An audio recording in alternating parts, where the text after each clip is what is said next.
जय हिंद दोस्तों, वंदे मातरम। दिल्ली के जंतर मंतर पर बीते दिनों हुए विरोध प्रदर्शन की गूंज अब सिर्फ घरेलू राजनीति तक सीमित नहीं रही। दरअसल सीजेपी के संस्थापक अभिजीत दीपके की अगुवाई में हुए इस आंदोलन की फंडिंग और रणनीतिक नेटवर्क पर लगातार गंभीर सवाल खड़े हो रहे हैं। शुरुआती चरण में स्थानीय मांगों और नागरिक मुद्दों के नाम पर शुरू हुआ यह आंदोलन अब अंतर्राष्ट्रीय संदिग्ध संबंधों के घेरे में आ चुका है। विशेष रूप से एक तुर्की मीडिया हाउस को दिए गए इंटरव्यू और सोशल मीडिया पर तुर्की से वित्तीय सहायता मिलने के दावों के बाद में अभिजीत दीपके की भूमिका पर गंभीर सवाल उठ खड़े हो रहे हैं। इस पूरे मामले ने अब एक बड़े राष्ट्रीय सुरक्षा और वित्तीय पारदर्शिता के मुद्दे का रूप ले लिया है। अभिजीत दीपके पर उठ रहे सवालों की मुख्य कड़ी उनका एक तुर्की मीडिया हाउस से जुड़ाव और उसे दिया गया एक इंटरव्यू है।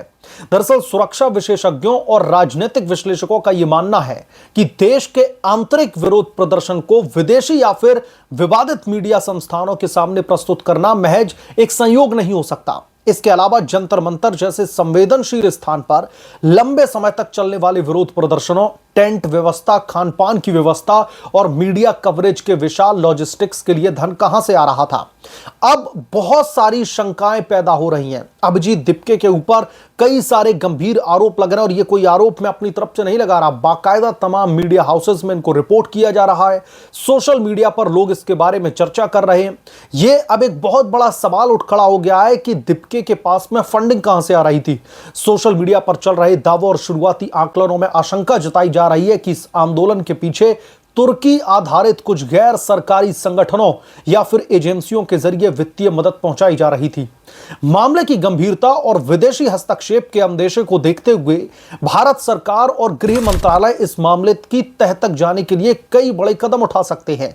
सबसे पहले गृह मंत्रालय का विदेशी अंशदान विनियमन अधिनियम यानी कि FCRA डिवीजन इसके बैंक खातों और लेन देन की सघन ऑडिटिंग शुरू कर सकता है, जिससे गैर कानूनी तरीके से विदेशी धन प्राप्त करने पर तत्काल FCRA लाइसेंस रद्द करने और खातों को सीज करने की कार्रवाई की जा सकती है।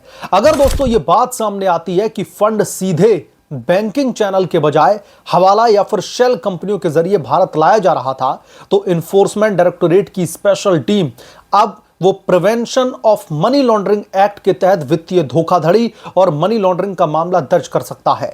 ईडी इस बात की पड़ताल करेगी कि क्या विदेशी एजेंसियों ने भारत में अशांति फैलाने के लिए इस पैसे को ट्रांसफर किया था। तुर्की जैसे देश के मीडिया और संभावित एजेंसियों के तार जुड़ने के कारण राष्ट्रीय जांच एजेंसी यानी कि NIA और इंटेलिजेंस ब्यूरो इस पूरे मामले की टूलकिट और जियोपॉलिटिकल कोण से जांच कर सकती है। जांच का मुख्य केंद्र यह होगा कि क्या यह केवल एक असंतोष था या फिर इसके पीछे भारत की संप्रभुता और छवि को नुकसान पहुंचाने की कोई सोची समझी अंतरराष्ट्रीय साजिश थी। इसके साथ ही भारत की वित्तीय खुफिया इकाई यानी कि FIU-IND अभिजीत दीपके, उनके सहयोगियों और CJP से जुड़े मुख्य पदाधिकारियों के व्यक्तिगत व संस्थागत खातों में हुए बड़े संदिग्ध लेन देन की भी समीक्षा कर सकती है।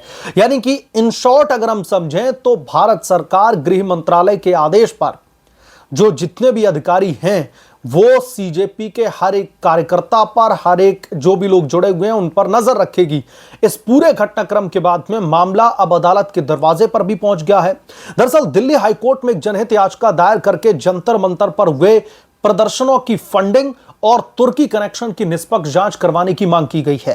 याचिकाकर्ता ने अदालत से अपील की है कि मामले की संवेदनशीलता को देखते हुए NIA या फिर एक विशेष जांच दल यानी कि SIT का गठन किया जाए ताकि पूरी सच्चाई जनता के सामने आ सके। यदि जांच एजेंसियां अभिजीत दीपके के खिलाफ में तुर्की से अवैध फंडिंग या फिर राष्ट्र विरोधी गतिविधियों में शामिल होने के सबूत जुटा लेती हैं, तो उनके लिए कानूनी, राजनीतिक और व्यक्तिगत स्तर पर गंभीर परिणाम हो सकते हैं। भारतीय न्याय संहिता और आवश्यकता पड़ने पर गैर कानूनी गतिविधियां निवारण अधिनियम यानी कि UAPA के तहत मामला दर्ज किया जा सकता है। यदि यह साबित होता है कि विदेशी धन का उपयोग देश में हिंसा या फिर अशांति भड़काने के लिए या फिर सरकार के तख्ता पलट के लिए किया गया, तो जमानत मिलना भी बेहद कठिन हो जाएगा। मनी लॉन्ड्रिंग साबित होने पर ईडी अभिजीत दीपके और CJP की चल अचल संपत्तियों को कुर्क कर सकती है। वैसे इनके पास में कोई फिलहाल ज्यादा इतनी बड़ी संपत्ति बताई नहीं जाती है, लेकिन जांच बहुत जरूरी है। इस मामले की। इसके अलावा सीजेपी यानी कि कॉकरोच जनता पार्टी को एक गैर कानूनी संगठन भी घोषित किया जा सकता है, जिससे दीपके के राजनीतिक करियर पर हमेशा के लिए विराम लग जाएगा, अगर वो राजनीति में जाने के लिए इस तरीके के दांवपेच खेल रहे हैं। विदेशी संपर्कों और जांच से भागने की संभावना को रोकने के लिए उनका पासपोर्ट भी जब्त किया जा सकता है और सभी एयरपोर्ट्स पर लुकआउट नोटिस भी, जो सर्कुलर होता है दरअसल, वो भी जारी किया जा सकता है अगर जांच में जरा भी इन्वेस्टिगेटिव एजेंसीज को कुछ भी सबूत मिला। जंतर मंतर पर अनशन के दौरान घटी घटनाओं ने यह साफ कर दिया है कि आम जनता और विरोधियों के बीच इस आंदोलन को लेकर के भारी आक्रोश है। मंच से भाषण के दौरान एक महिला द्वारा अभिजीत दीपके पर स्याही फेंका जाना इस बात का संकेत देता है कि प्रदर्शन के पीछे की मंशा पर आम लोगों को भी भरोसा नहीं। वहीं घटना के बाद में सफदरजंग अस्पताल में भर्ती होने और लगातार मीडिया बयानबाजी करने को आलोचक एक सहानुभूति हासिल करने के पैतरे के तौर पर देख रहे थे जब सोनम वांगचुक को भर्ती किया गया था। जंतर मंतर का मंच लोकतांत्रिक तरीके से अपनी बात रखने के लिए जाना जाता है, लेकिन जब विरोध प्रदर्शनों में विदेशी फंडिंग, विदेशी मीडिया के हस्तक्षेप और संदिग्ध नेटवर्क की बू आने लगे तो यह मामला केवल अधिकारों की लड़ाई नहीं रह जाता।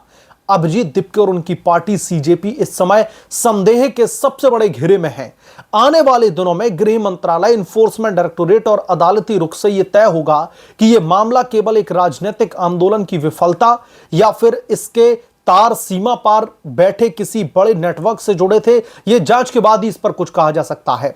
जब तक निष्पक्ष जांच पूरी नहीं होती तब तक अभिजीत दीपके के लिए कानून व रणनीतिक मुश्किलें लगातार बढ़ती रहेंगी।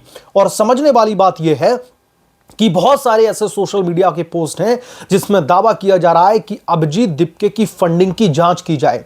इस बाबत एक के बाद एक कई सारी पीआईएल भी दाखिल की गई और कोर्ट से भी यह मांग की जा रही है कि जो 25 से 30 दिनों तक जो धरना प्रदर्शन चलता है, वहां पर जिस तरीके से लोगों का जमावड़ा लगाया जाता है, उनके खान पान की जिम्मेदारी उठाई जाती है, उनकी रहने की व्यवस्था की जाती है, वहां पर टेंट लगाए जाते हैं, मीडिया लॉजिस्टिक्स की ये सारी की सारी जो जिम्मेदारी है, इसमें जो इतने बड़े पैमाने पर पैसा खर्च हुआ है, तो इसका स्रोत क्या है, कहां से इतनी बड़ी फंडिंग आ रही थी। तो इसी वजह से अभी अभिजीत दीपके और सीजेपी से जुड़े लोग कहीं ना कहीं लोगों के संदेह के घेरे में, और न सिर्फ लोगों के बल्कि सरकारी एजेंसियां जो हैं, खास तौर पर मैं यहां पर खुफिया एजेंसियों की बात कर रहा हूं, चाहे एनआईए हो या फिर आईबी, उनके रडार पर जरूर ये सारी चीजें होंगी। आईबी और एनआईए जरूर इस मामले की इन्वेस्टिगेशन कर रही होगी कि आखिरकार ये जो फंडिंग है, इस फंडिंग का मेन कनेक्शन कहां से है, मेन स्रोत कहां से, आखिरकार ये पैसा कहां से आ रहा था। और इस बात की